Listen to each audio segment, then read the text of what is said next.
Jerry Stieglitz sat cross-legged in front of the stereo on the bottom shelf of one of the bookcases in his apartment. The thick red shag carpet was nearly as comfortable as the nubby nylon that covered the sofa. His powder blue cord bell-bottoms almost glowed against the crimson and scarlet background, but he was too used to that to notice. He had 2 cassette tapes. One came from his advisor, the other he'd bought a couple of days before at the Westwood warehouse. Without hesitation, he put the commercial tape in first.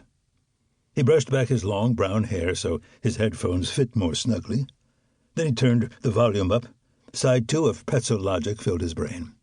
He liked Can't Buy a Thrill and Countdown to Ecstasy a lot, and the new Steely Dan album was at least as good as the first 2. Nice to find a band that didn't run out of ideas after a couple of records. Too many did. Parker's band, and through with Buzz, Jerry's head bobbed up and down enough to make him straighten his wire-rimmed glasses on the bridge of his nose. He'd worn cheaters for a long time. Sometimes he straightened them, even when he wasn't wearing them. Anna had caught him doing it once or twice. His fiancée thought that was hilarious. He just thought it was stupid. After Charlie Freak ended, he hit the stop button and took out the tape. For one thing, he didn't like the last 2 tracks as much as the rest of the album, and for another, he really wanted to hear the cassette Professor Krikorian had given him. Because Jerry had been working with Hagup Krikorian for 5 years now, he had no trouble deciphering the scroll on the tape's label. Humpbacks, it said. Northern Pacific, July 1973.